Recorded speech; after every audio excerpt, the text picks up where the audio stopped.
I need you to live with me for 6 weeks. I stared at Vivian cross across a desk large enough to host a board meeting, certain I had misunderstood her. 30 seconds earlier, the billionaire founder of Crosswell Hotels had offered me the biggest promotion of my career. Now she was asking me to move into her coastal estate in Maine. I am sorry, I said. You need me to do what? Vivian folded her hands over the contract. Her expression remained calm, but her gray eyes held mine. Temporarily, Claire. There are 12 bedrooms. That was not especially reassuring. To explain how I ended up in that office, I have to go back 3 weeks, to the morning I realized my new life could fit inside 11 cardboard boxes. I was 47 years old, newly divorced after 16 years of marriage, and standing barefoot in a one-bedroom apartment in Boston with no idea where I had packed the coffee filters. Outside, February rain streaked the windows. Inside, everything smelled like cardboard and fresh paint. My former husband, Andrew, had already moved on. Technically, he had started moving on before our marriage ended. I learned that from a restaurant receipt, then a hotel charge, then finally from him. The betrayal hurt. But the stranger truth was that I had been disappearing long before another woman entered the picture. I had become excellent at compromise. Andrew preferred neutral walls, so I stopped buying color. He thought my weekend sketches were impractical, so I stopped sketching. He liked quiet dinners, predictable vacations, sensible choices. Somewhere along the way I became sensible too. So sensible that when the divorce papers were signed, I could not remember what I wanted without first imagining what someone else might think of it. My phone rang at 7:42 that morning. It was my boss, Martin Ellis. Claire, are you sitting down? I am looking for coffee filters. Sit down anyway. I found a moving box marked kitchen and lowered myself onto it. What happened? Crosswell Hotels called. I stopped searching. Everyone in architectural design knew Crosswell. Historic hotels. Coastal resorts. Properties restored so carefully that magazines devoted entire spreads to them. Everyone also knew Vivian Cross. 54. Self-made billionaire. Private. Brilliant. Famous for ending presentations when people answered questions she had not asked. What do they want? I said. Martin paused. You. I laughed because nothing else made sense. They want the firm. No. Vivian Cross requested you by name. I looked around my half-unpacked apartment as though the explanation might be written on one of the boxes. I have never met Vivian Cross. Apparently, that does not matter. 2 hours later, I was walking through the glass doors of Crosswell headquarters in downtown Boston wearing my best charcoal suit and carrying a portfolio I had nearly left behind. The lobby smelled faintly of cedar and coffee. Everything was quiet, polished, deliberate. A receptionist led me toward the elevators. Before we reached them, the doors opened. A tall woman with silver blonde hair stepped out, dressed in navy, a paper coffee cup in one hand. She looked directly at me. Not past me. At me. Claire Bennett, she said. It was not a question. Yes. She extended the coffee. Oat milk. 1 packet of raw sugar. I stared at the cup, then at her. That was exactly how I took it. How did you know? Vivian Cross gave me the smallest smile. I have known your work longer than you think. Then she turned toward the elevator. Come with me. I followed, suddenly aware that the most powerful woman I had ever met knew something about me that I did not know about her. The elevator doors closed, and for several seconds Vivian said nothing. She stood beside me with the calm stillness of someone who had never needed to fill silence, just to make other people comfortable. I took a sip of coffee. Perfect. You said you knew my work, I finally said. Ido. From where? Vivian glanced at me. I would rather show you. The elevator opened onto a conference floor overlooking Boston Harbor. 8 people were waiting around a long walnut table, including Martin, who gave me a look that clearly meant do not ruin this. Architectural renderings covered 2 walls. The project was a 19th century coastal estate in Maine, roughly 100 miles north of Boston. Crosswell planned to transform it into an intimate luxury retreat. The property itself was extraordinary. Weathered gray shingles. Original stone fireplaces. Wide windows facing the Atlantic. The proposed interiors were another matter. White marble. Brass everywhere. Furniture so polished it looked uncomfortable to breathe near it. Vivian took the chair at the head of the table. Claire, what do you think? Martin began answering for me. Vivian raised one hand. I asked Claire. Every face turned toward me. 16 years of marriage had trained me for moments like this. Smile. Be agreeable. Find the safest answer in the room. I looked at the renderings again. Then I thought about my apartment. 11 boxes. Beige walls. A life built around being reasonable. It is expensive, I said. Martin shifted beside me. But, Vivian asked. I met her eyes. It does not feel alive. Silence. Martin stopped moving altogether. Vivian leaned back. Explain. My pulse quickened, but something inside me had already crossed a line. You have a house that has survived more than a century of salt air and Maine winters, and this design is trying to erase every sign that anyone ever lived there. The floors should creak. The stone should show its age. People should be able to sit by a window with wet shoes and not feel like they have damaged something. One executive frowned. Luxury guests expect refinement. Refinement is not the same as perfection, I said. Vivian watched me carefully. What would you change first? Almost everything. Martin inhaled sharply. Vivian smiled. Good. She closed the presentation folder. Everyone except Claire, please give us the room. Chairs moved. Papers disappeared into briefcases. Martin paused beside me on his way out. Claire, he whispered. Remember who the client is. The door closed behind him. I turned toward Vivian. Am I being fired from a project I technically have not started? No, she walked toward the concept boards. You are being given the chance to stop editing yourself. That sentence caught me off guard. Vivian removed one rendering and revealed another board behind it. My breath stopped. It was mine. An old competition concept I had created 8 years earlier and had not looked at in years. Warm wood. Restored plaster. Window seats built around imperfect views. Spaces designed for people rather than photographs. Where did you get that? I asked. An architecture competition in Providence. I remembered it. I had entered under my own name before Andrew persuaded me that competitions were a waste of weekends. I had not won. I had barely made the final round. You remember this? I remember how it made me feel. Vivian stepped beside me, leaving a respectful distance between us. Everyone keeps telling me what an expensive retreat should look like.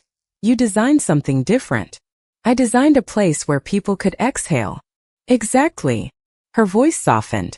So that is what I want you to do here. I looked at the old board, then through the windows toward the gray harbor beyond. Something I had abandoned years ago was standing in front of me again. And if you hate what I design? Vivian picked up her coffee. Then we argue. I laughed before I could stop myself. She smiled. There you are.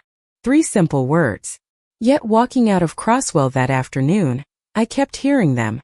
Not because Vivian Cross had approved of my work, but because for one strange hour in that conference room, I had recognized myself. For the next 2 weeks, the Maine estate took over my life. I drove north before sunrise twice a week, spent my days measuring rooms and questioning decisions, then returned to Boston with salt dried across my windshield and new sketches covering the passenger seat. Vivian attended nearly every major meeting. She challenged me constantly. I challenged her back. Somewhere between arguing over reclaimed oak and debating whether a century-old fireplace needed restoration, I stopped worrying about pleasing her. Strangely, that seemed to please her most. Then, on a cold Tuesday morning, our restoration contractor called with news that threatened the entire schedule. The custom windows for the ocean-facing wing would be delayed nearly 3 months. Martin wanted modern replacements installed immediately. Grant Holloway, a Crosswell board executive overseeing project costs, agreed. Guests will never notice, Grant said during our conference call. I stood inside the unfinished library, looking at one of the original window frames. I will. Grant sighed. Claire, we are discussing several $100,000 and an opening deadline. Exactly. So we should not spend several $100,000 making a historic house look like a new hotel pretending to be old. Silence followed. Then Vivian spoke. What do you need? Not what do you want me to do. What do you need? 24 hours. You have it. I spent the rest of the day calling restoration companies from Maine to Pennsylvania. At 7 that evening, I found a family-owned mill outside Portland that could reproduce the frames using locally sourced white oak. Their estimate came in almost $200,000 below the proposed replacement package. Better materials. Better timeline. Less money. I sent the numbers at 9:13. Vivian replied 2 minutes later. 3 words. Come tomorrow morning. When I entered her Boston office the next day, she had already placed a cream-colored folder on the desk. Please sit. That sentence never leads anywhere relaxing. Her mouth curved slightly. Crosswell is creating an internal design division. She pushed the folder toward me. I want you to lead it. I opened it. Creative Design Director. Full authority over restoration standards and design strategy. Then I saw the salary. I looked again because I assumed I had misread it. Vivian. You earned it. Yesterday I found some windows. Yesterday you protected the character of a $50 million project while saving us money. There is a difference. I ran my fingers over the edge of the contract. 16 years with Andrew had taught me to distrust moments that felt too large. There was always another condition, another compromise waiting behind the good news. What is the catch? I asked. Vivian became unusually still. The estate enters final construction next week. For 6 weeks, decisions will begin before 6 in the morning, and sometimes continue late into the evening. Driving roughly 100 miles each way from Boston is not practical. I understood before she finished. No claire. You are suggesting I live at the estate. In the East Guest Wing. I will be in the West Wing. Separate rooms, separate space. And you would also be my employer. Yes. I closed the folder. Then my answer is no. Vivian studied me for a moment, then nodded. All right. No pressure. No persuasión. She let me leave with the contract. That evening, I returned to my apartment feeling strangely proud. I had been offered more money than I had ever made, and I had still protected a boundary. Then I opened my door and heard water dripping. A pipe in the apartment above mine had failed.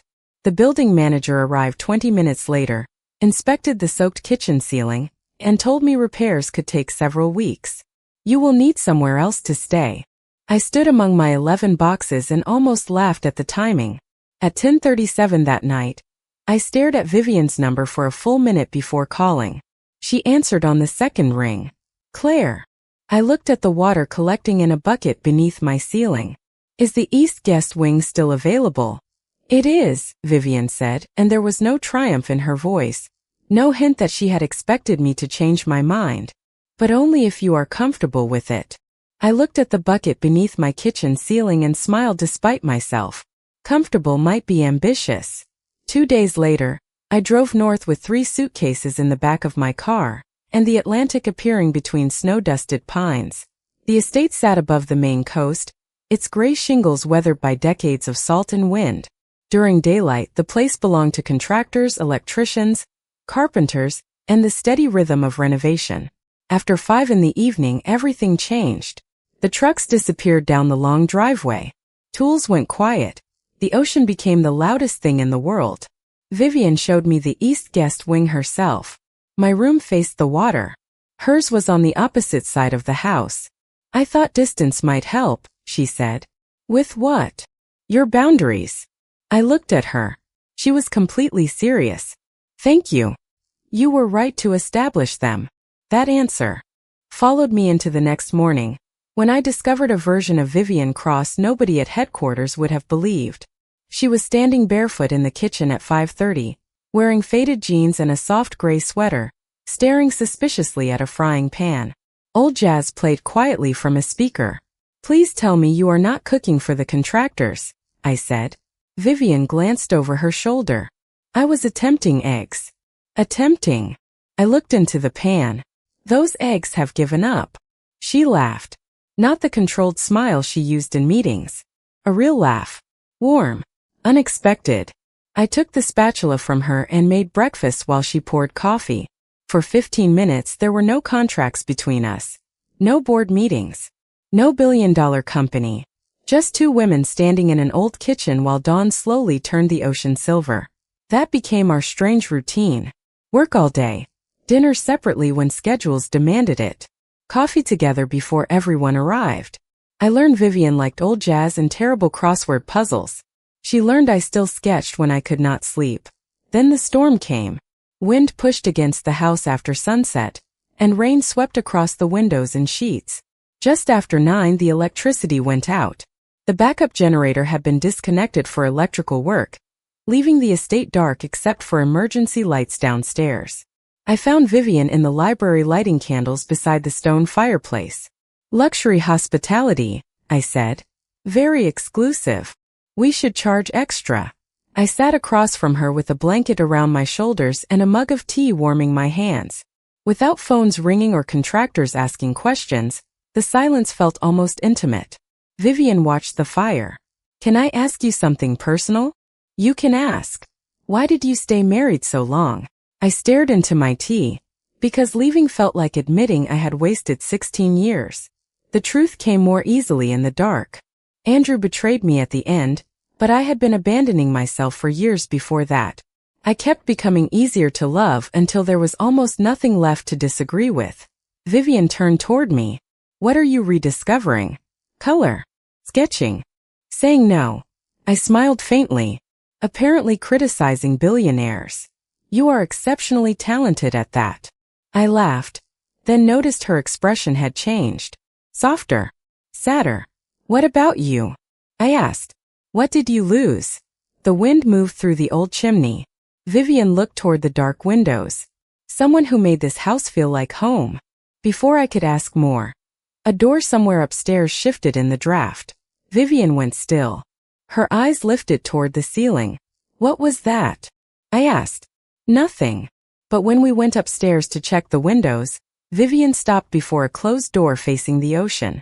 Unlike every other room marked for renovation, this one had no plans taped outside it. Why is this room untouched? I asked. Her hand tightened around the candle. Because some rooms, she said quietly, are harder to reopen than others.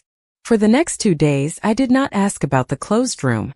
Vivian had trusted me with enough to make curiosity feel intrusive. So I focused on the estate.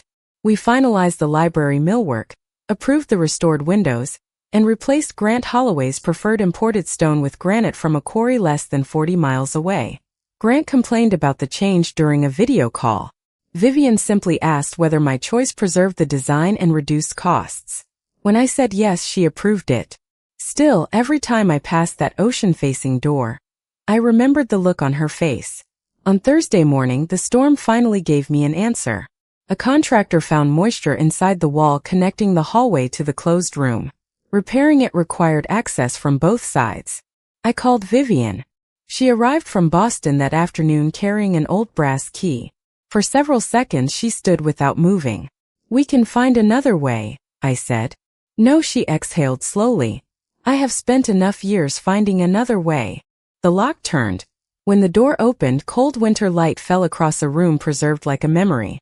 It was an artist's studio. Canvases leaned against the walls.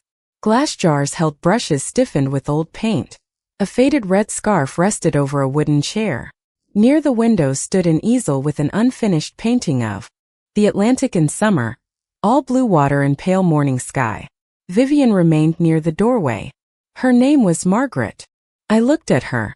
The person you mentioned during the storm? She nodded.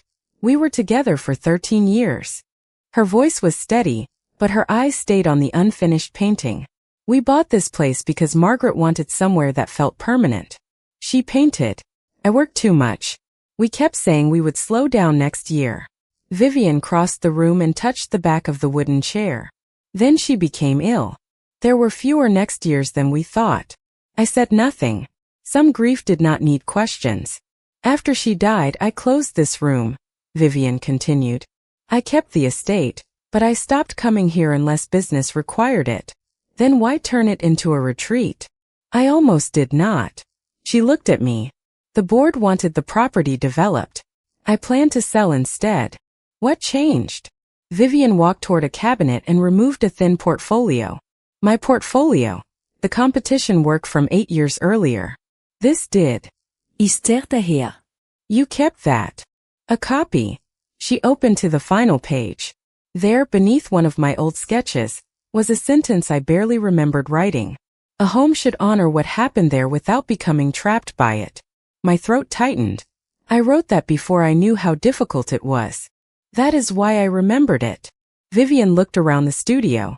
When your firm submitted names for this project, I recognized yours immediately. I thought if anyone could help me understand what this house could become without erasing Margaret, it might be you. Suddenly, every strange detail made sense. The coffee order. The old competition board. The way she had asked for me specifically. She had not chosen me because I was convenient. She had been carrying something I created long before either of us knew we would meet. Vivian, I cannot replace what this place was. I know. And I cannot fix grief. I know that too. Her voice softened. But you opened the curtains.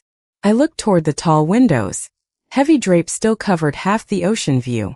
I walked over and pulled them apart. Winter sunlight filled the studio, touching the unfinished painting, the old brushes, the faded scarf. Vivian closed her eyes for a moment. When she opened them, she was smiling through tears she made no attempt to hide. She crossed the room and opened the second curtain herself. Standing beside her, I understood something I had not expected. We were not renovating a house. We were both learning that moving forward did not require pretending the past had never mattered. After Margaret's studio was opened, something between Vivian and me became quieter and more dangerous. Not because either of us crossed a line. We did not. It was because we no longer had to pretend our conversations were only about architecture. The next week I started sketching again. Not elevations. Not furniture plans. Things with no client attached to them. The curve of the shoreline before sunrise. The old staircase when afternoon light touched the railing. A coffee cup abandoned beside Vivian's crossword puzzle. I had forgotten how it felt to create something nobody had requested. On Saturday morning, Vivian found me at the kitchen table with charcoal on my fingers. You are drawing again. Apparently. May I see? My first instinct was to close the sketchbook.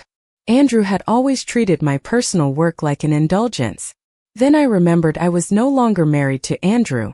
I turned the book toward her. Vivian studied each page without speaking. You make ordinary things look important, she finally said. Maybe ordinary things are important. Her eyes met mine. I am beginning to think so. Later that afternoon we walked along the bluff above the Atlantic. The wind smelled of salt and pine, and patches of old snow remained beneath the trees. Vivian wore a dark wool coat, her silver blonde hair moving loose around her face. I had seen her command rooms filled with executives, but out there she seemed softer, more human. Can I ask you something? She said. That usually means you already plan to. She smiled. When did you stop believing your own life belonged to you? I looked toward the ocean. I do not think there was one moment. That would have been easier. I tucked my hands into my coat pockets. It happened through small decisions. Restaurants Andrew preferred. Vacations he chose. Colors he liked. Eventually I stopped asking myself first. And now I am trying to become the first person I ask. Vivian nodded as though that answer mattered. We reached a wooden overlook and stopped. The waves moved far below us, white against dark rock. Margaret used to tell me I treated time like something I could purchase later, Vivian said. After she died, I worked even more. It was easier than wanting anything. Do you want things now? She looked at me. The air seemed to change. Yes. One word. Nothing improper. Nothing promised. Yet my heartbeat quickened. Vivian stepped closer, slowly enough that I could have moved away. I did not. Her hand rose toward my face, then paused. Claire. Even then she was asking. I felt the warmth of her fingers when she gently moved a strand of hair the wind had blown across my cheek. For a suspended second, the distance between us became almost nothing. I knew what I wanted. That was exactly why I stepped back. Vivian lowered her hand immediately. I am sorry. Do not be. My voice came out softer than I intended. I wanted that too. Her eyes searched mine. Then why? I looked down at the Crosswell identification badge clipped inside my coat. Because Monday morning you are still connected to my paycheck. I spent 16 years letting another person's approval shape how I saw myself. I cannot begin something important while wondering whether power is part of why I am saying yes. Vivian was silent for a moment. Then she nodded. You are right. No persuasión. No gundit pride. Just respect. The following morning my coffee was waiting in the kitchen, exactly as always. But Vivian was already in Boston.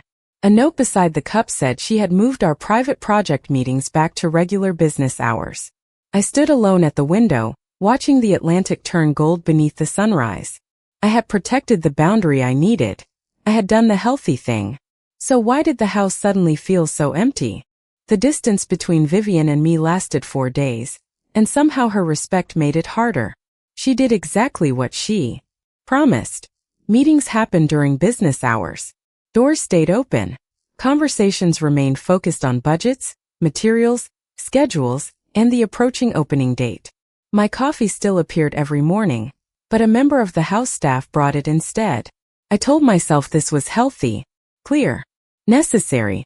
Then Thursday afternoon, my phone began vibrating across the drafting table. Martin called first, then 2 former coworkers, then a designer I had not spoken to in years. I ignored them until a message appeared from Jenna Parker, an architect from my old firm. Claire, I think you should see this before someone else sends it. Beneath her message was a screenshot from a private hospitality industry forum. No names were used, but every detail pointed toward me. Recently divorced designer. Billionaire client. Sudden executive promotion. Temporary residence at a private coastal estate. The post asked whether talent was really responsible for my rapid rise. I read it twice. Then a third time. My face went hot, but underneath the embarrassment was something worse. Doubt. Old familiar doubt. Maybe you did not earn this. Maybe someone powerful simply decided you were worth noticing. By 5 o'clock, the rumor had spread beyond the original forum. I closed my laptop and found Vivian in the library with Grant Holloway. Grant was reviewing invoices when I entered. His gaze moved from me to Vivian, then back again. Claire, he said pleasantly, you have certainly become the most discussed designer in New England. Vivian's expression hardened. Grant. He gave a small shrug. People talk. Especially when careers move unusually fast. I looked directly at him. If you have something to say about my work, say it. I am sure your work speaks for itself. The words sounded polite. The meaning did not. After he left, I placed my phone on the table. Vivian read the post. I will have legal and communications address this. No, she looked up. Claire, this is defamatory. That is not what I need from you. My voice was steadier than I felt. I need to know how my promotion happened. Your work was reviewed by the board. When? Vivian hesitated. Barely a second, but I saw it. There is an internal review underway. I cannot discuss certain board matters while it is active. My stomach tightened. An internal review of what? I cannot tell you that yet. Do you hear how that sounds? Yes. Then tell me what you can. Vivian stepped closer, then stopped herself, maintaining the distance I had asked for. I can tell you that you earned your position. I wanted that to be enough. It was not. Andrew had taught me how dangerous it was to accept reassurance when facts were missing. Did you vote for me? I asked. Vivian's silence answered nothing and everything at once. I looked around the library I had helped rebuild. For weeks, this house had made me feel more like myself. Suddenly, I could not tell which parts of my new life were mine. I have to leave. Vivian went still. For tonight. For longer. I unclipped my Crosswell identification badge and placed it on the table. I am resigning.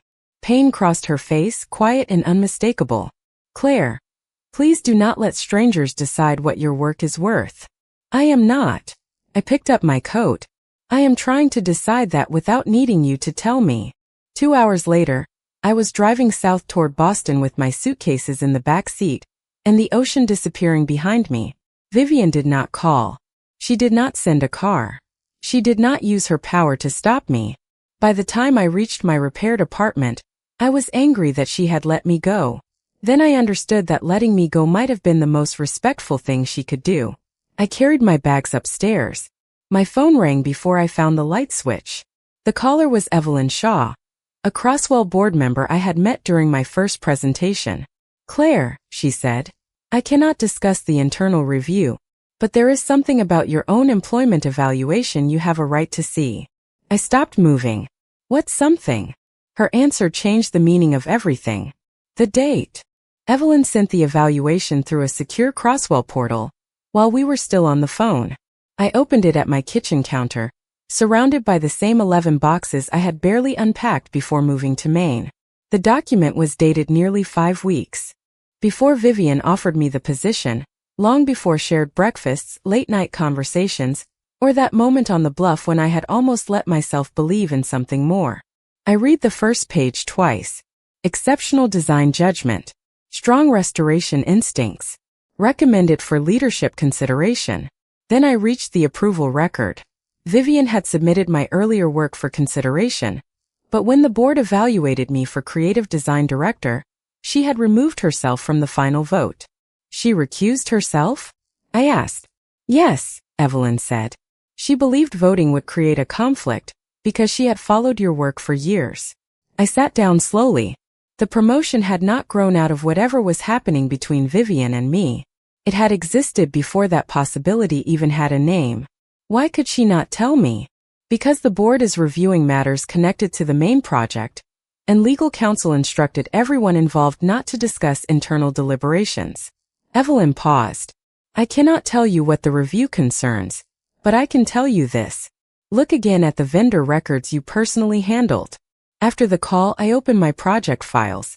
For hours, I compared estimates, approvals, substitutions, and invoices. A pattern emerged.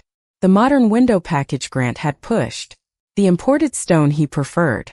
3 consulting vendors attached to changes that made little design sense. Every time I had chosen a more authentic, less expensive solution, one of Grant's preferred vendors had lost money. I felt cold despite the heat humming through my apartment. I did not have proof of wrongdoing. I had something more responsible than an accusation. I had questions supported by numbers. At 7 the next morning, I called Evelyn. I need to present what I found. Vivian can bring it to the board. I looked at my reflection in the dark kitchen window. For 16 years, I had let someone else speak first. Choose first. Decide first. No, I said. These are my findings. The board meeting began at 11:30 at Crosswell headquarters. Vivian stood near the harbor windows when I entered. Surprise crossed her face, followed by something softer. But she did not approach me. She understood. Grant sat halfway down the table. I placed my documents in front of the board members and began. No accusations. No dramatic declarations. Just dates. Vendor proposals. Design changes. Costs. I explained why several expensive substitutions had been unnecessary, and why the repeated preference for certain vendors deserved independent examination. Grant interrupted once. You are a designer, Claire, not an auditor. I looked at him calmly. Correct. Which is why I am not telling this board what happened. I am showing you what I observed and asking qualified people to determine why. The room went silent. Evelyn almost smiled. The board chair thanked me and announced that Grant would step away from the project while an independent review continued. I gathered my papers with hands that were completely steady. Outside the conference room, Vivian was waiting. I am sorry, she said. I wanted to tell you. I know. Saying it surprised me with how true it felt. And I am sorry I doubted what I earned. Vivian shook her head. You asked for evidence. You had every right. I looked at her. I still resigned. Yes. I am not asking you to give the job back. A small smile appeared. Good. I blinked. Good. Because if you return, I want you to negotiate with the board, not with me. There it was again. Not rescue. Room. I glanced through the glass doors at the people still seated around the conference table. For the first time in years, I did not wonder whether I belonged in that room. I turned toward the door. Then I should probably go negotiate. 3 weeks later, I signed a new contract with Crosswell Hotels. Same title. Same salary. Different terms. I would report to the chief operating officer, and an independent committee would handle my performance reviews. Vivian would remain the founder of the company, but she would no longer have direct authority over my career. When I signed my name, I felt something I had not expected. Not relief. Ownership. By late spring, the Maine estate was ready to open. The restored floors still carried their scratches. Local granite framed the fireplaces. Deep chairs faced the Atlantic instead of televisions. Margaret's studio remained untouched except for the repaired wall, and the curtains Vivian now opened every morning. On opening night, I watched guests wander through rooms I had once been afraid to design honestly. Someone kicked off her shoes beside the library fire. An older couple sat near a window for nearly an hour without checking their phones. A woman laughed so loudly in the dining room that 3 other people joined her. The house felt alive. That was all I had ever wanted. Near midnight, after the last guests returned to their rooms, I found Vivian outside on the bluff. The ocean was dark beneath a clear sky, and the air smelled of salt and spring grass. "You disappeared," I said. Vivian turned, smiling. "I thought you might come looking." I stood beside her. "That sounds dangerously confident. I have been wrong about you before." "When?" "I thought you needed me to remind you how talented you were." Her gaze moved toward the glowing windows behind us. "You did not. You needed room to remember it yourself." My throat tightened. "You helped." "That is different." For a while we listened to the waves below. Then Vivian looked at me. "The first time I asked you to stay here, you needed somewhere to go." I smiled. My ceiling made a persuasive argument. She laughed softly. "But you do not need my house now. You do not need my money. You do not need my approval to know what your work is worth." She paused. "So I am not asking you to move anywhere." "Good. I am asking whether I can take you to dinner." I looked at this woman who had once seemed almost impossibly powerful. Now I saw something better than power. I saw patience, grief, humor, courage. A woman learning how to want a future without betraying her past. "You can," I said. "But I choose the restaurant." Vivian smiled. I expected nothing less. I reached for her hand.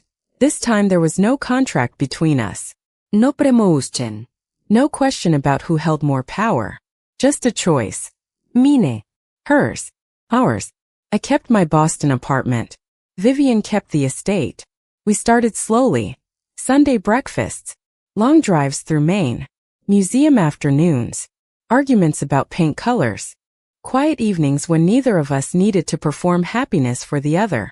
Months later, I realized love had not given me a new life. It had met me after I finally reclaimed my own.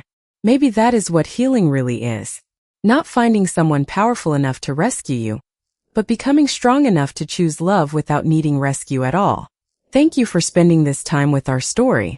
If it touched your heart, please subscribe to the channel and share this video with someone who believes it is never too late to begin again. Thank you for listening, and for carrying a little piece of this story with you.